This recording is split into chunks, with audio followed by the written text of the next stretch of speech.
Hello, and welcome to Research Matters, the podcast where we discuss research matters and why they matter.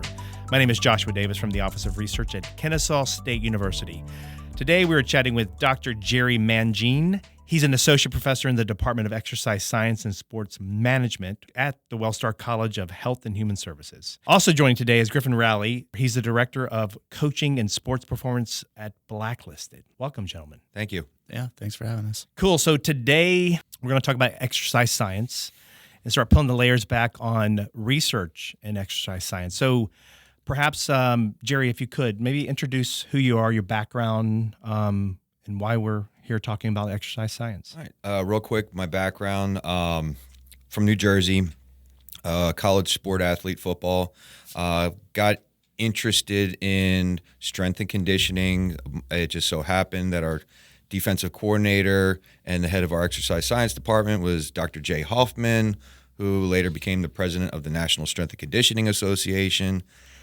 He got me interested in it, helped me get an internship with the Toronto Blue Jays as a strength coach, and it was just, the rest was history, just getting involved in that. And so Jay Hoffman sparked the intrigue in you. Mm-hmm. Obviously, you're an athlete already, so you had interests. So you started to hone in on exercise science. So tell us more about what that means. So as a researcher studying exercise science, what do you do? So, all right, there's a lot of avenues that exercise science could go down. Public health is, one avenue that a lot of my colleagues here at KSU go down. But sports science, training with athletes, that's kind of where it was born. Okay. The field started out with cardiovascular health and general health, but maybe around in the 80s or so, strength training became a focus. Okay. And just understanding how the body responds to that. And it was mostly with athletes. And so that was my passion. Being a smaller guy, college football, I was a middle linebacker, but I'm only 5'7". I had to be strong. I had to be fast. I grew up in love with Superman, so I had to be like that. And so getting in the gym was my only avenue to make that happen. He knew what I liked, and he pushed me towards that end to be more of a sports scientist, where I worked with athletes trying to understand what makes them good, what should they be focusing on. That's what a sports scientist does. I'm interested, though, you two. How did you meet? Griffin was my coach over at the Garage. Okay. So what's the Garage? It's a gym over on 92, CrossFit gym over on 92. My wife got me a Groupon, so I go there, and he was the main coach there. We would talk all the time, before, after sessions, because I was so new to it, and my exercise science mind was just like, okay, well, I had heard all the negative stuff about CrossFit, right? But I'm also a scientist, so I'm like, all right, well, I'm going to be objective about this, and not just because some other experts say, hey, this isn't a good thing. I'm going to treat it scientifically and question it, and it's fun. Well, that's fantastic, because I guess, Griffin, for you hadn't met a like-minded focus, but someone that has the background to really study the science. What were some of the first conversations about? He would actually just ask me some questions about why I would program certain things or why I would coach a certain way, which really actually interested me, because I hadn't met someone in the space that studies this. Mm-hmm. So a lot of people get into CrossFit have no idea. They have no idea why you're doing what you're doing. What is Griffin's definition of CrossFit? Essentially, it's functional movements done at a high intensity over different times, right? Different modes of time, right? And that's it. That's pretty much, you're looking at functional movements, you're doing them fast, and it can be varied across all different time domains. For what gains? What's the point? Overall health and fitness for the longevity of your life, right? So most people, CrossFit, there's the sport of CrossFit, and then there's the affiliation of CrossFit that are looking at just making people healthier for the day-to-day, right? It's a war. It's the war on health, the war on wellness. And in a sense, it is super important. So most affiliates, you're looking at just trying to make sure someone, when they're 85 years old, they can pick up a box and not throw out their back, or they can play with their kids. And carry their suitcase. Yeah. Right. I like the war on wellness. I like that. You came to KSU as a researcher. Mm-hmm. You weren't doing CrossFit, didn't know much about it. And I guess the Groupon led you to meet Yeah. Griffin, and that started your interest in doing research on CrossFit? Yeah, well, I mean, it initially started on my interview Oh, really? when Dr. Yuri Fado point blank says, "What do you think about CrossFit?" Now, I had been warned. I had been warned by Fantastic. someone I graduated with who interviewed here the week before. Mm-hmm. And he's like, he's going to ask you about CrossFit. And at the time, all I knew about CrossFit was you had people doing a lot of Olympic lifts for a lot of reps, and that opens the door for some danger. Mm-hmm. And the other part about it is that every workout's different. And from a coaching perspective, I always ask, well, how do you know if you're doing too much? How do you know if a person needs to cut back on training? How do you string workouts together? So there's those two big question marks in my mind, and I just kind of passed it off. But on the interview, I wanted the job. So I was like, well, it's probably not for everybody, but it's interesting. That was my answer. What was the proper answer? Well, I guess that was it because I got the job. Okay. Well said. Okay. But wasn't he the one that inspired you to go down the research of CrossFit? So they got me involved in my first CrossFit study, and the gym that we did our first study at, that was the gym that I initially worked out at, but because of the distance, I didn't stay there very long. And as I was writing up the results of that study, I was just like, you know what? I remember this thing, and it was a lot of fun, and I kind of want to do it, and I want to learn more about it. CrossFit was fun. What made it fun? Well, being a former athlete, why are we athletes? We like to compete.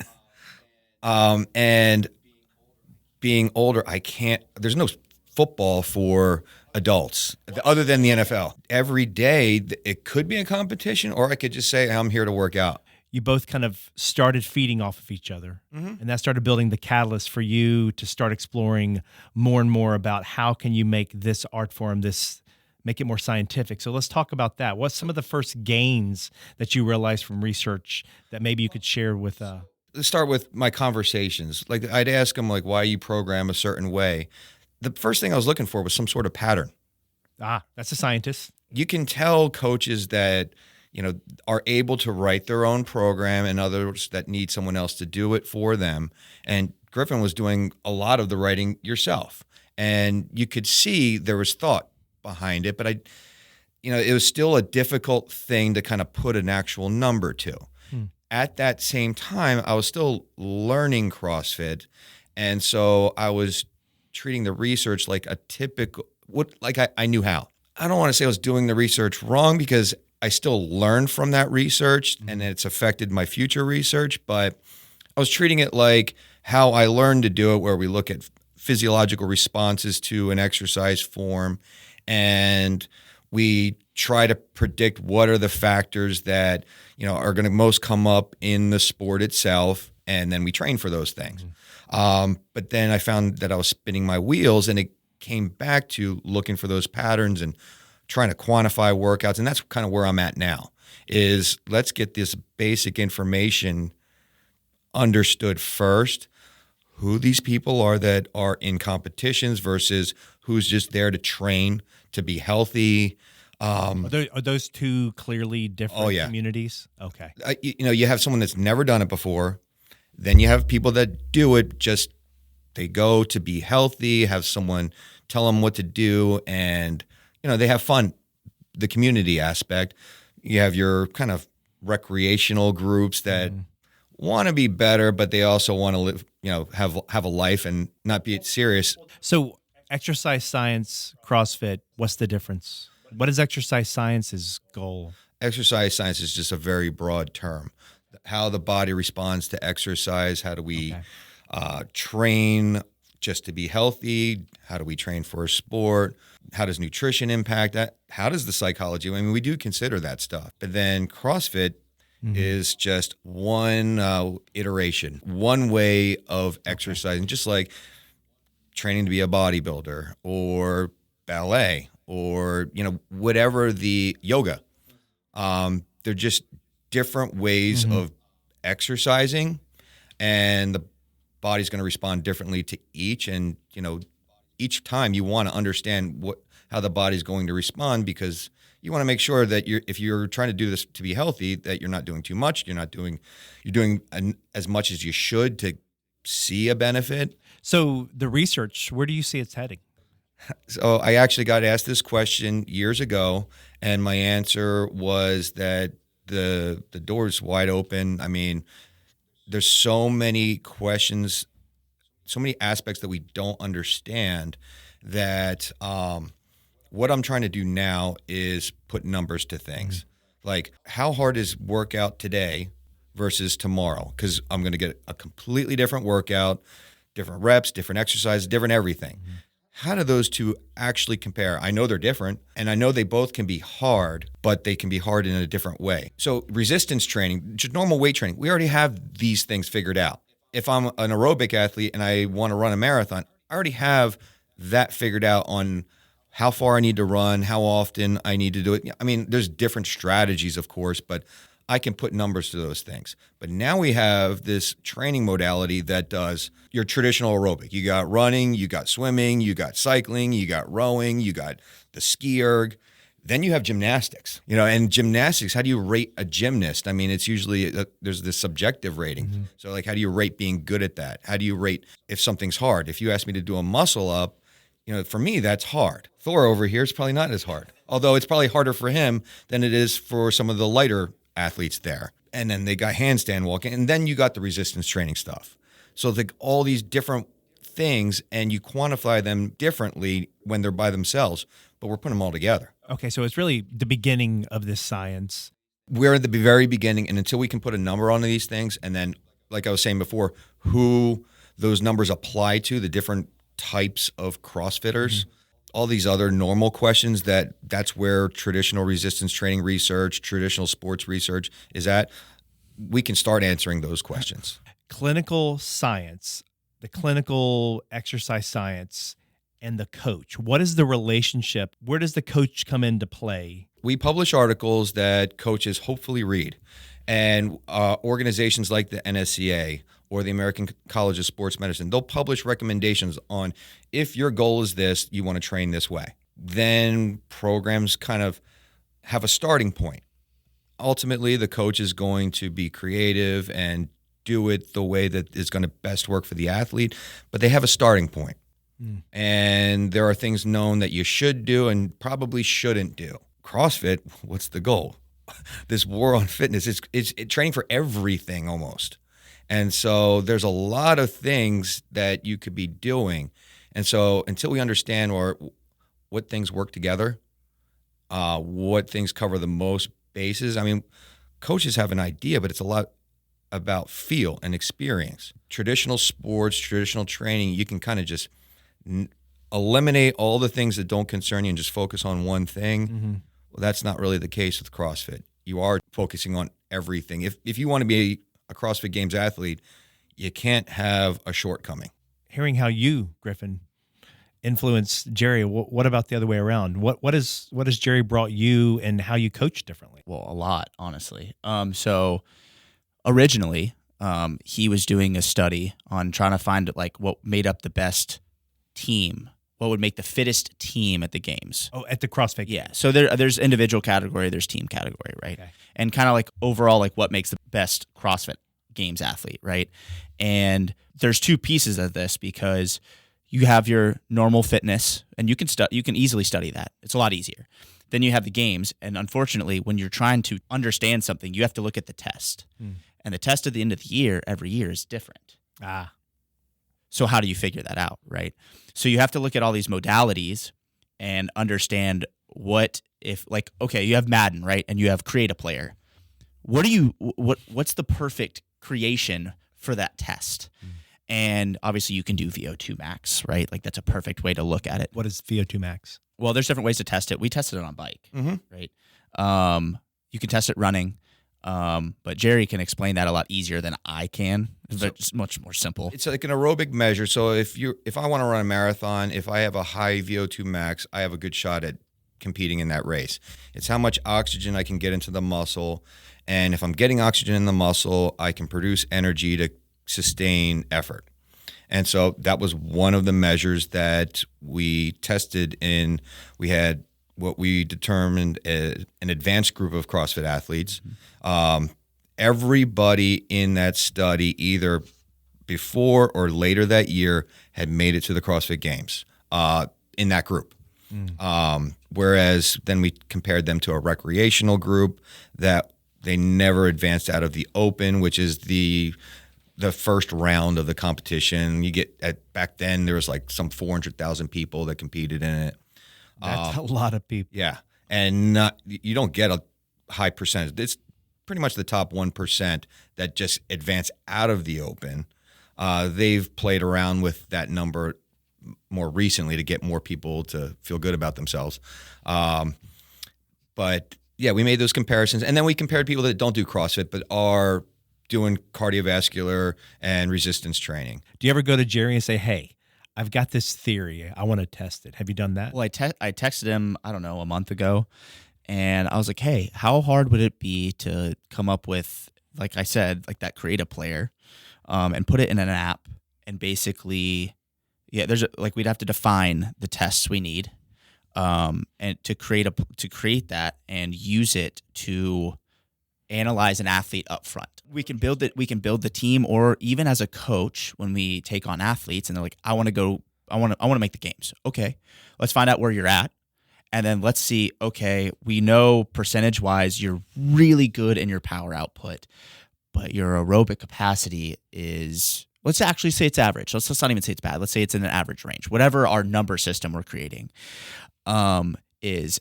But your gymnastics, we haven't created the numbers and the modality yet, but let's say your gymnastics is probably about the same as well, and you have this average system. Okay, but like according to the test of the games, what should we work on more? You're both average in a couple spots. Which one needs to go up higher and which one needs to come down lower? And we started we have to define what those things are going to be. And I was like, man, that would really be helpful as a coach, because if we knew what the average overall games athlete's profile looked like, then now I can go, okay, I'm going to spend a lot more time on the just gymnastics side for you to build you up, because in a ratio, and you'd get there quicker. Got a question for you, Jerry. I mean, do you model the human anatomy, and do you put it in these situations? I mean, that's the goal of why I'm collecting. I did that with the study that Griffin was part of. We published on that, predictors of CrossFit Open performance, but we just have this small sample. I mean, that's the difficulty. And first we got to define what is it that you're trying to be good at. Obviously, winning a competition, but the competition changes every year. So kind of determining what are the consistent elements across competitions that's what we're striving for. So I guess, Jerry, your research in this, it sounds like there's so many facets. And that's part of the reason why you've latched on to continuing down exercise science and concentrate on CrossFit. Yeah. And I mean, and the way I look at it, not a lot of other people are doing it, and so it's not going to happen. And I mean, how many researchers would you say, Jerry, there are across the globe?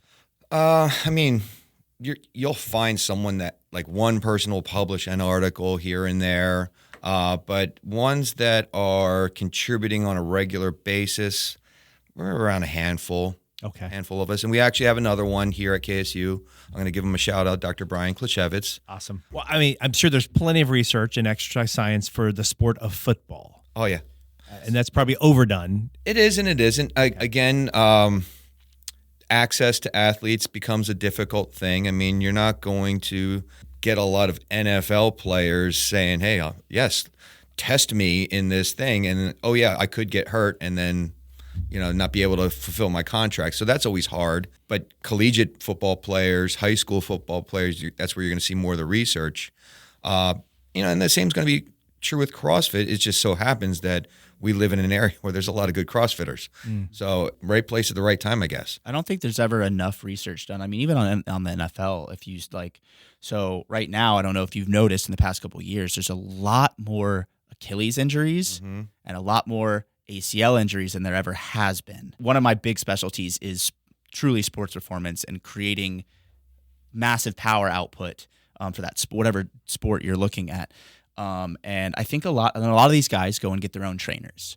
And a lot of these trainers look at research, wouldn't say Jerry's research, but they look at research that has been, the perspective is changed a little bit. And they're trying to tell a specific story. Like, you can manipulate numbers a little bit. That's one big thing through psychology. You have to do all these, like, the same thing. I have to go and do research and put all that up, right? Right. You use science. And so it was very helpful for me to understand. I'm like, just because I'm reading an article that has all of this research behind it doesn't really tell me the whole story. Right. Because you need to go repeat that yourself. The practitioner has to understand the research question. I mean, I deal with this with students. If they have to do a paper, they look at the abstract, they read the conclusion, call it a day. And maybe they're missing the point. Mm-hmm. They're missing the point of the study. One of the things that, my guess is that we're trying to train a lot of these professional athletes to be Lamborghinis, but still be capable of going on the regular roadway.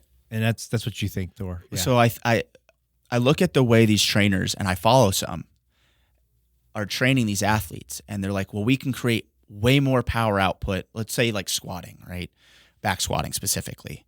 And they're overloading your joint to a point where it's going to blow at some point, right? Sure. Okay, yeah, we can create more power and only train this way, basically like squatting and stopping above parallel. Okay, but if that's all you do all the time, and it's going to create, and you can measure that, and it creates more force and more power and more velocity, and you're able to move quicker, great. But how long does that last? So coming to your comment at the beginning about the war on well-being, the Lamborghinis are only going to be used for a short period of time. So that's part of the reason why it makes sense these injuries are happening, because they're going to spend, I don't know what, to your late 20s, early 30s playing in pro ball. And it's an all-out effort every play. Yeah. And they're adding more games to the season. I mean... There's a reason Tom Brady was able to play. I mean, yeah, he was quarterback, but there's a reason he was able to play till he's 43 years old. And so, like, his training methodology is different. Not that that's the perfect one for everybody, but a lot of these guys are like. Also, you see these 40 times are down in the 4.2s. Mm-hmm. A lot of them, great. You're super fast. How the longevity of that, right? So it's kind of the same thing as like research can always be done, but you have to be careful on what route you take. Well, right. And what's your outcome, what you're seeking. So let's shift there, Jerry. So the longevity, enjoying my life. What is your research how's it going to impact CrossFit and how I'll leverage CrossFit to live better? My research in impacting longevity, well, being able to kind of quantify these workouts allows the coach to create a balanced workout, allows them to connect and have periods where it's harder and then periods where it's lighter. I mean, we always tell you don't get stronger and faster in the gym. That's where you provide the stimulus, but then you go home and rest. And so being able to provide recovery periods, even when you're training, is going to be key. And so if an individual wants to use the tool, I'm going to call it that, the tool of CrossFit to see a goal, they can insert it the right way and connect it to anything. And that longevity is just one outcome that someone could be going for. They could still use that same tool if all they wanted to do is be a Lamborghini. I mean, if they want to just push themselves to their limits, I mean, they can do it, but at least they can write it down, quantify it, and we can track that. Right. Or they want to be 80 years old at the airport carrying their carry-on luggage and being able to put it in the overhead compartment. Yeah. Right. Jerry, do you have any advice for anyone seeking just taking care of themselves, perhaps using the tool of CrossFit? Any recommendations? Recommendations. I mean, they one of the recommendations you're going to hear at a gym. One of my favorite things to do is drop in anytime I'm traveling to a gym, and I see it all the time. Check your ego at the door. Yes, there's going to be a competitor in you, and I mean, you can only control it so much if you're a competitive person. But if you've never done this before, take it slow and realize that just like any training program, CrossFit, or you're just going to the gym, or if you're just trying to diet to lose weight, whatever you're doing, you're looking to make a lifestyle change, something that you can maintain for a while. And so sprinting out of the gate It rarely ever works in sports. It doesn't work if you're going to take this training habit up and trying to make it part of your life. So go into it, maybe go a little bit easier than you think you should, and commit yourself to, hey, this is something that I want to do each day. I don't know if you remember, I used to always walk around with that little notebook. I'd write down every single workout. I mean, you don't have to be that detailed, but keep track of what you've been doing. And then, that's good to monitor your progress, but it's also to write down and understand this is what I did. And maybe you too can start to find those patterns. I love how passionate you both are about the topic. It's really awesome to know that there's science behind all of this. So thank you both for your time. It's wonderful having you on the show. Yeah, thanks for having us. Thanks.